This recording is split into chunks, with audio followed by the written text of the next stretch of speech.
Revenge with Karen.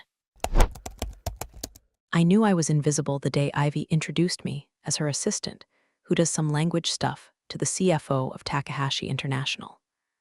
I had personally negotiated their entry into the US market 6 years ago, spent 3 sleepless months working through compliance with their legal team, and even shared warm sake with their chairman's wife at her birthday dinner in Osaka. But to Ivy, the founder's daughter turned accidental CEO, it was little more than a walking Google Translate with a decent pantsuit. I just smiled, nodded politely, and excused myself before I said something unladylike in 2 languages. 15 years. 15 years of building this company's reputation overseas, earning the respect of partners who valued honor over hype, strategy over slogans. While Ivy was running brand sprints with Pinterest mood boards and glittery interns, it was the one rewriting cross-border contracts at 3 a.m. because Tokyo operates while the rest of us sleep. When our Korean investors had cold feet, I flew to Seoul and brought them back. When the Berlin office lost its VP, I held it together remotely until we found a replacement. No recognition, no LinkedIn posts, just work, just quiet results. I never wanted the spotlight. I just wanted respect. And for a while, that was enough, till the founder retired. That's when Ivy took over, not because she earned it, but because Daddy thought it's time she learned the ropes. She didn't learn the ropes. She used them to tie bows on bad ideas and strangle the departments she didn't understand. Strategy, compliance, international relations, suddenly all of it was shoved into one global ops department under her thumb, which she rebranded as Worldly Ventures. I wish I were kidding. She wore sunglasses indoors and pitched meetings as synergy rituals. I kept my head down. I had a job to do, and now I had one last shot to do it right. The Takahashi deal, $180 million in foreign investment, a delegation flying in from Tokyo to finalize the agreement. This was the kind of deal that could secure the company's future and mine along with it. I'd nurtured this relationship for years. Kento Takahashi himself was attending. He didn't travel for just anything. He once skipped his own niece's wedding because the host didn't bow properly. That's the level we're talking about. And I knew if we did this right, it would be legacy defining. But Ivy, she declared she would be leading the meeting. She said it during the prep call with all department heads, clapping her hands like we were auditioning for Shark Tank. Amanda will be here for cultural support, she chirped, but I'll be running point. Almost swallowed my tongue. Cultural support. What the hell did she think this was, a food truck festival? I stayed quiet, but I started preparing, just in case, because Ivy had already renamed the deal Folder Project Wasabi and was planning to open the meeting with a fun haiku. I found this out when her assistant forwarded me her slides, 3 of which had anime gifs and one that said Kawaii Investment Energy. I nearly called in sick out of second-hand embarrassment. But I didn't, because if this was going to crash, I needed to be there to soften the fall or witness the explosion. Maybe both. And if you're the kind of person who lives for stories where the person who actually knows what they're doing finally gets their due, then maybe tap that subscribe button and like the story. 95% of folks don't, but it really helps us keep the engine running. And trust me, this one's worth staying for. Back to Ivy, who had never spoken a full sentence of Japanese in her life and once called miso soup that rice water with tofu chunks, was now convinced she could finesse a formal Japanese delegation with charisma and Canva slides. She even ordered custom-branded fans with our logo printed on them. Except the translation read, "Great wind, blow happy for all company rice." I corrected it in time. Barely. I packed my notes, viewed the talking points, rehearsed respectful phrasing and ceremonial greetings. I even had the honor tokens wrapped and ready for the guests, small handmade calligraphy scrolls I'd commissioned from a Tokyo artisan, personalized with each executive's name. Ivy brought a tray of matcha Kit Kats. We were not the same, and soon the room would know it. The morning of the final prep session, Ivy strutted into the executive boardroom like she was headlining a TED talk. Iced latte in one hand and a leather folio in the other like it contained state secrets. "Okay, team," she beamed, clapping her acrylics. "Let's synergize this experience before our friends from the East arrive." She actually said that. Out loud, in front of the senior trade advisor, the legal rep from Tokyo, and Mr. Hayashi, the same man who once told me with no irony that American informality gave him digestive issues. I opened my mouth to speak. Ivy was already steamrolling. Amanda, be a dear and set up the refreshments table. They love that chrysanthemum tea, right? I had some shipped in. Oh, and make sure the name placards are aligned. Aesthetic symmetry is huge in Japan. There it was. The knife between the ribs, twisted with a faux-friendly smile. I glanced at the wall-mounted screen where the presentation slides were already being cued. None of them had my speaking points. None of them had the cultural framing I'd spent weeks perfecting. Just graphs, stock photos of cherry blossoms, and a slide titled Trust, the sushi of business. Ivy, I said evenly, keeping my voice controlled, I think I should review the introductory remarks. There are certain formalities you're just support. She cut in, not even looking up from her iPad. This meeting needs a voice, not a translation. And I don't want to confuse them with too many speakers. Support, like a printer, like a paperweight. There was a tight silence in the room. One of the junior analysts, James, poor thing, stopped typing mid-keystroke. Ivy's tone had landed with a slap, even if half the room was too stunned to show it. I took a slow breath. Understood, I said, but I should remind you the chairman prefers meetings to open with the formal welcome phrase, delivered in Japanese. Ivy rolled her eyes. We ran it through Google Translate.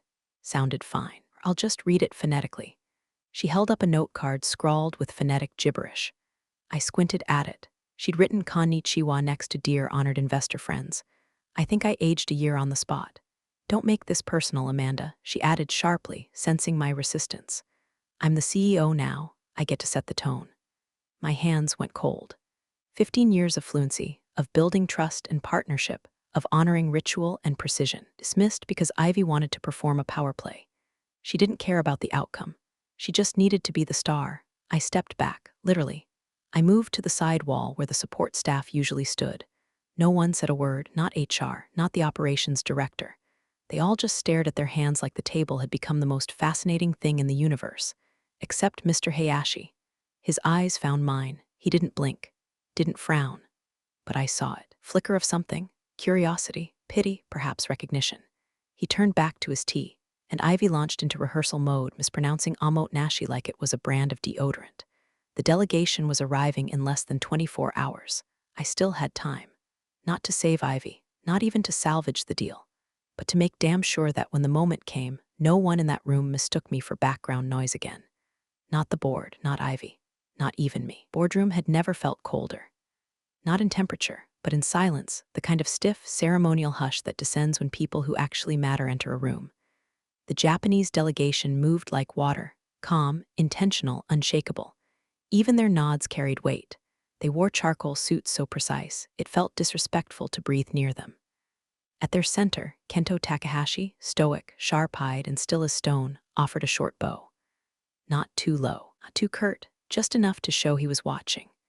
I bowed in return from my seat at the far end of the room, the wrong end, the one closest to the door where support staff usually sits with laptops and spare dongles. I had no laptop, no dongles, just a pen, a notepad, and the fading remnants of dignity. Ivy stepped forward like she was introducing a boy band. Konnichiwa, she blurted, her voice far too loud. Welcome to our, exciting moment of cross-cultural fusion. I closed my eyes. Let's start by honoring your traditions, she said, fumbling with a remote as the screen behind her flickered to life. On it, an image of cherry blossoms morphed into a handshake graphic that looked like it was pulled from clipart hell. This, to us, is not just a deal. It's a haiku of trust. She beamed like she'd just reinvented diplomacy. First, I'd like to thank Chairman Takahashi. Takahashi didn't flinch, but a younger delegate blinked, slow and pained. Ivy didn't stop, and as we say in America, let's get this show on the road. No one smiled. She clicked to the next slide, which read Sushi and Synergy.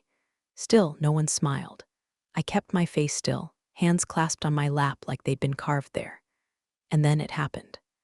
As Ivy launched into a fumbled anecdote about her college semester in Kyoto, she suddenly turned, gestured to me with a lazy wave, and said, I'm leading this meeting. Amanda, be a dear and fetch coffee for our guests, will you? The room tilted. It was not the words. It was the way she said them. Like I was a waitress who'd gotten lost on the way to the kitchen. Like I didn't speak 6 languages or hold a master's in international relations or personally host the Takahashi delegation's last 4 U.S. site visits. Something in me cracked, quietly, like a pearl necklace slipping its string. I didn't move at first, just stared at the notepad in front of me. The lines looked like prison bars. Then I stood. Ivy, already turning back to her slides, didn't notice. But Mr. Takahashi did. His eyes followed me, curious, measuring. I walked slowly past Ivy, past the table, past the tray of untouched chrysanthemum tea Ivy had ordered and never bothered to brew. My heels tapped evenly on the marble floor, metronome counting down to something no one saw coming. I wasn't going for coffee, not even close. I reached the head of the table, not Ivy's side, the real head, the ceremonial head, where senior hosts sit in Japanese business etiquette. And for the first time that day, I spoke, not in English, not for Ivy. I addressed Mr. Takahashi in flawless, respectful Japanese. I didn't introduce myself. I didn't ask for permission. Opened with a reference to Shikata ga nai, the cultural acceptance of what must be endured. And then I offered an apology, not on behalf of the company, but as a steward of the relationship he had come to honor. His expression didn't change, but the room did, dead air, frozen, and Ivy, bless her clueless heart, blinked like she'd just walked into a mid-season finale without knowing the plot. The fuse had been lit, and I wasn't carrying coffee. I was carrying fire. Kashi-sama, I began, head bowed just enough to signal humility without subservience. Please forgive the dissonance you've encountered this morning. The harmony we intended to offer has been disrupted by misplaced enthusiasm. The phrasing was deliberate, formal, respectful, edged like a blade wrapped in silk. I invoked Meiyo to Ishiki, the bond of honor and awareness. I reminded him of our shared meetings in Kyoto, of the shrine where he once told me, "Leader listens first, speaks last." I even quoted his father's business memoir, the one he gifted me years ago after I secured their logistics contract. His lips barely parted, but something flickered in his eyes. Recognition, memory, and something colder, disappointment. Behind me, Ivy was still standing, clicking her remote like a broken prop comic. "Amanda, what are you?" I ignored her. "Our company," I continued, still in Japanese, was built by a man who valued relationships over theatrics. You honored him with your presence today. And I, in turn, honor the trust you placed in us. Mr. Takahashi slowly placed his teacup down. The sound of ceramic touching wood was the only thing in the room that dared breathe. And then he stood. His entire delegation followed, like chess pieces obeying a silent command. He faced me directly, bowed deeper than before, and said, "Perfect English, we do not sign with servants. We sign with masters." His voice was calm, final, the deal is canceled. And just like that, the air cracked open. Ivy's mouth moved, but no sound came out. Her hands fluttered like she was trying to catch invisible excuses. "Wait, Mr. Takahashi, please. There's been a misunderstanding. This isn't, she doesn't." Mr. Takahashi didn't look at her. Not once. Instead, nodded toward me and said to his delegation in Japanese, "Gather our materials. We're done here." A junior associate began collecting the folders, careful and methodical. One of them bowed to me with quiet reverence before tucking away the agreement, the one I'd spent 3 years building, nurturing, safeguarding like a child. Ivy's stilettos clicked as she stumbled around the table. "Amanda, what did you just say to him? You don't have the authority to." I turned and walked back to my seat, slowly, with the kind of grace that only arrives when a burden is dropped and a truth finally speaks. I sat down. I didn't look at her. I didn't need to. Mr. Takahashi and his team exited without a single backward glance. And then silence. The kind of silence that swallows pride, devours ego, and leaves only the bones of consequence behind. Ivy stood in the middle of it, alone, red-faced, breath-hitching, like a child who just found out the glitter glue doesn't fix grown-up problems. And me? I folded my hands on the table, took a sip of the chrysanthemum tea she never brewed right, and waited. Because the meeting was over. But the reckoning had just begun. The first message hit my inbox 26 minutes after the delegation walked out. Subject line, "Urgent Damage Control Sender. CFO, Gregory Marston." Kind of man who wears loafers with tassels and treats spreadsheets like sacred scrolls. He'd always been polite to me. Not warm, not cold. Just polite. That morning he looked anything but. "Amanda," he murmured, pulling me aside just outside the executive suite. "I need a minute. Maybe 2, off the record, of course." We stood next to a ficus plant and a vending machine. "Corporate Switzerland." "I need your version," he said quietly, eyes flicking toward the boardroom where Ivy was already spinning her web. "Timeline, facts, tone. What exactly did you say to Mr. Takahashi?" I handed him my notepad. He glanced down at the precise timestamps I'd scribbled, then back at me. You anticipated this, didn't you? I anticipated she'd do something embarrassing, I replied. Didn't think she'd cancel a legacy deal with a coffee order. He sighed. She's calling it sabotage, says you went rogue. I didn't laugh. I didn't flinch. I just tilted my head slightly. I attached 3 emails to the presentation deck last week, I said calmly, all of them flagging protocol issues. One of them titled, Do Not Mangle Honorific Introductions. Want me to resend? He didn't answer. He just nodded once and walked away reading my notes like they were a script for a hostage negotiation. By lunch, the investor chatter had reached boiling point. Half the messages were frantic. What happened with Takahashi? Did someone insult the delegation? Is Ivy okay? The other half were thinly veiled threats. This project had multi-market dependencies. Reconsidering allocations. We need clarity on leadership. The first whisper came from accounting. The Tokyo ledger was being scrubbed from the upcoming quarterly projection. Second came from procurement. The cross-Pacific contract binder had been quietly moved to an archive folder labeled TBD. And the third was louder. The board called an emergency meeting. Official subject, review of client impact, immediate priority, unofficial subject. What the hell just happened? Ivy arrived in a white blazer, lips drawn tight, hair in an aggressively tidy bun. She was trying to look composed, like a movie star playing the role of a corporate savior. I arrived with nothing but my notes and a printed copy of every email I'd sent her for the last 4 months. She opened the meeting with a forced chuckle. Obviously, today didn't go as expected. There was some confusion, defined confusion. The chair interrupted flatly. Ivy's eyes darted to me, then back to the room. Cultural misalignment, possibly miscommunication. Amanda took it upon herself too. I slid a paper across the table. Email dated April 18th. Use proper title order. Mr. Takahashi should be addressed with full honorific. Do not attempt phonetic approximation unless fluent. Silence. I slid another one. May 9th, slide 3 image of samurai cat is offensive. Please remove. Another.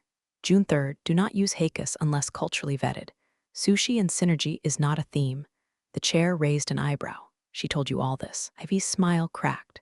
She's exaggerating. I archived every email, I said calmly. I also CC'd strategy, legal, and international ops. And then I said nothing else. Let the silence do what it does best, slice. By the time the meeting ended, the board had requested a formal investigation into the loss of the Takahashi deal. The phrase executive misjudgment was used twice. Ivy's blazer seemed to grow tighter with each sentence.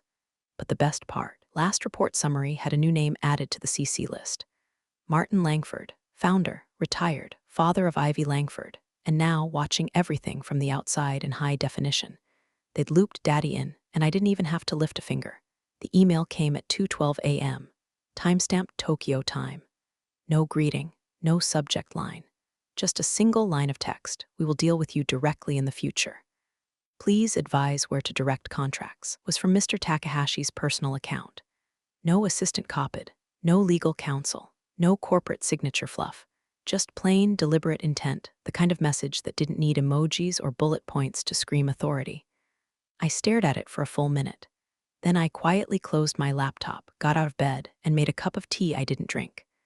My hands were steady, but my heart wasn't. Not because I was nervous, because I knew what this meant. This wasn't just a second chance. This was a transfer of power. 2 hours later, I replied, "Thank you for your trust. I will handle all further communications personally. Documentation will follow shortly. Respectfully, Amanda Langford." By 8:00 a.m., I was back in the office. Not in my cubicle, not in the global ops bullpen Ivy created to keep the serious departments away from her vibe. No, I was in a private conference room on the 27th, one with no name on the door, just a keycard lock and a view of the skyline. It was the board's territory. I hadn't been summoned, I'd been invited. Inside, Gregory, the CFO, nodded at me like we were old war buddies. Legal gave a polite smile. Even the head of risk, who once referred to my language skills as cute, offered me coffee like I was royalty. I took my seat, opened my notes, and waited. 5 minutes later, Ivy burst through the door like a weather system. Still in white, still overcompensating. She saw me and stopped short like someone had put a wolf in her petting zoo. "Why is she here?" she barked, aiming the question at no one in particular. "She's here because we asked her to be," said Chairman Whitaker, without looking up from his file. "But this is a board review," she protested. "She's not an executive." "Not yet," he replied. The silence after that wasn't empty, it was loaded. Ivy stood frozen, blinking like she'd walked into a play halfway through the second act and realized her name wasn't in the program. Miss Langford, Whitaker continued, eyes now on me, walk us through the breakdown, from your perspective. I clicked my pen once and began, not defensive, not apologetic, just facts. Timeline, documentation, cultural protocol ignored, repeated warnings filed and dismissed, stakeholder feedback, comparative case studies. Finally, the email from Mr. Takahashi himself, which I printed and placed at the center of the table like a verdict. No one interrupted, not once. When I finished, I closed my folder, sat back, and folded my hands. Ivy opened her mouth. This is outrageous. She went behind my back. She did her job. Whitaker cut in. Which is more than I can say for you. A ripple went through the room, barely visible, but seismic. I built this company with my father. Ivy snapped.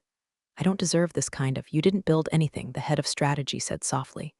You inherited it. There's a difference. That one landed. She turned to me, eyes wide, mouth tightening like she was chewing glass.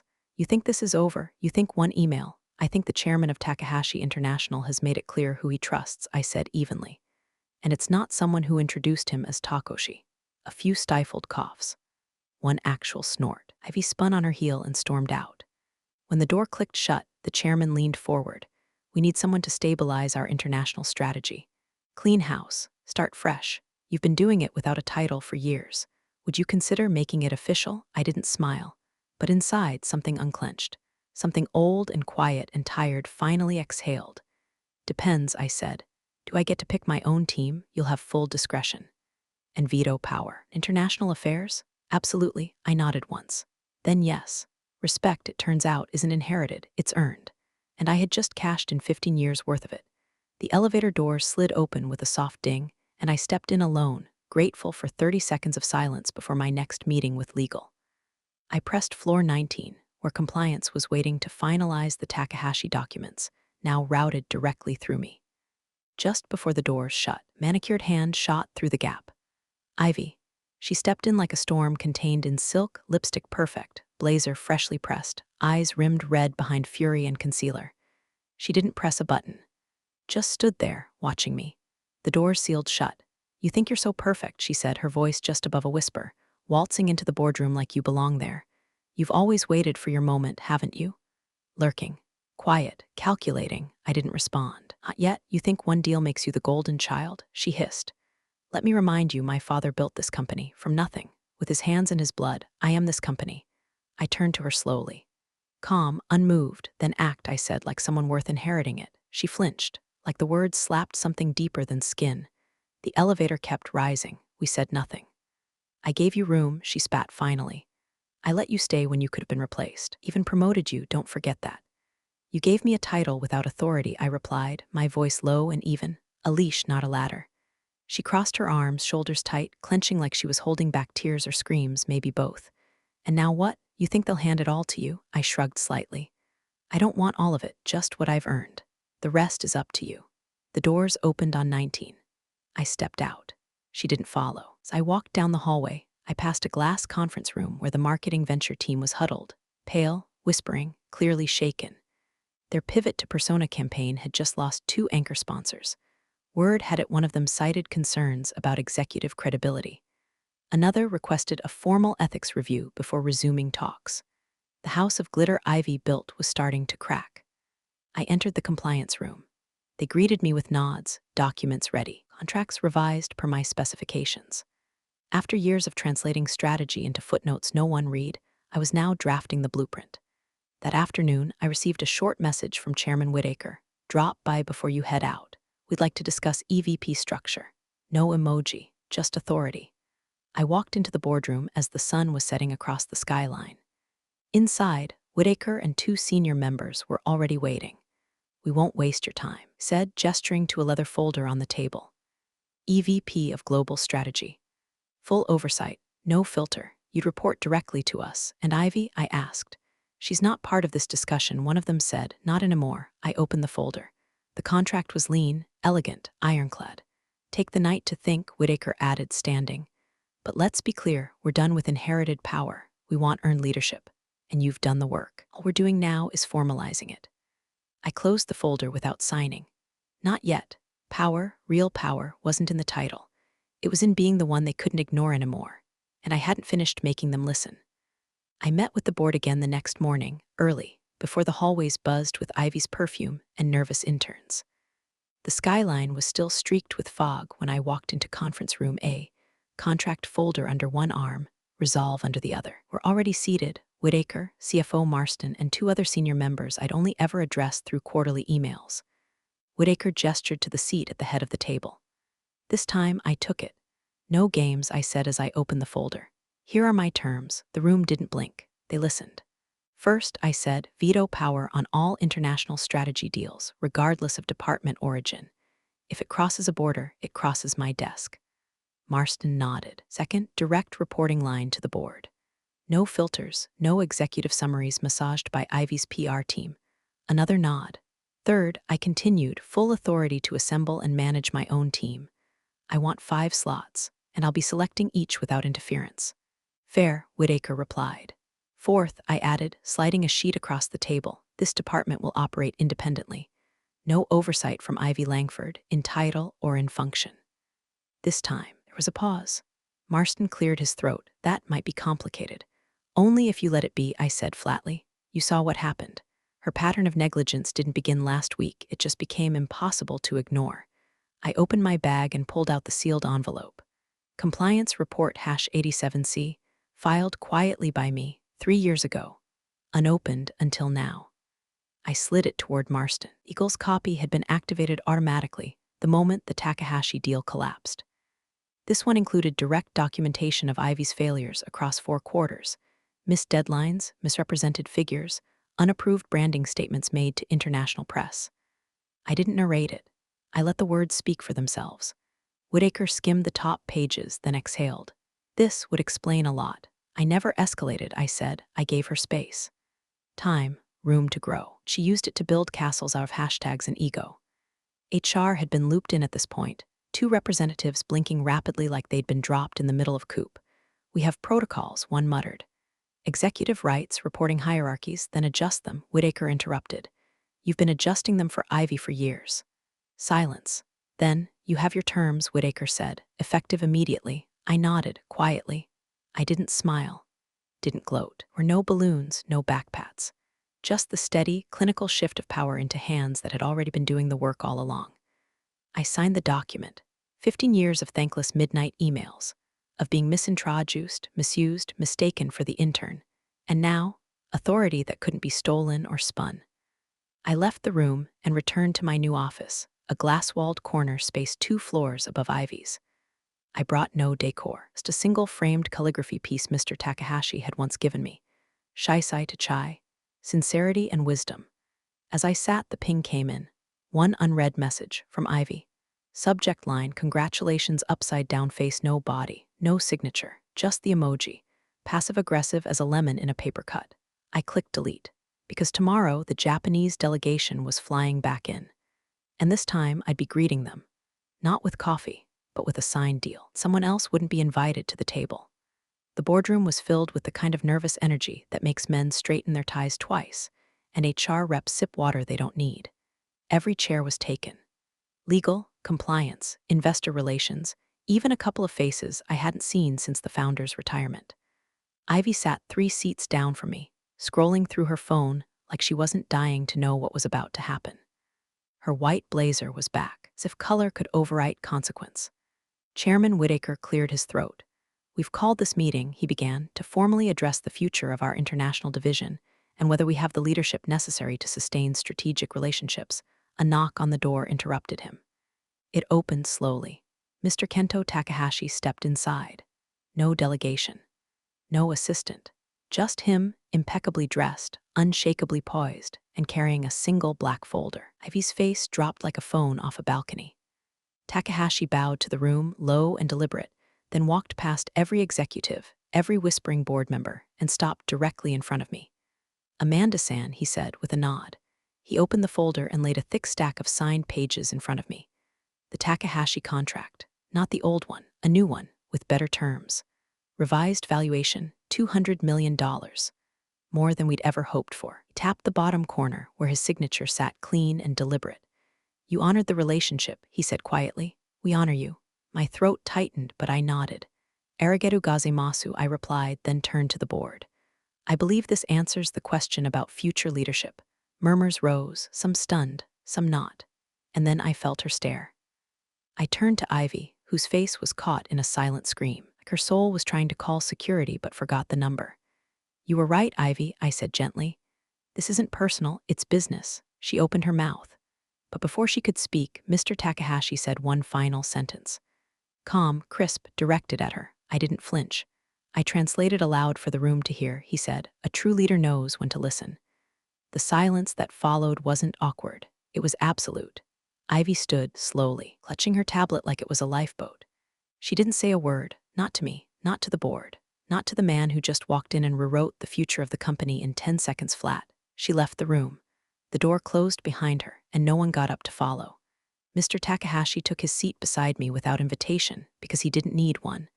The board turned toward me, every head now calibrated to where the true voice sat.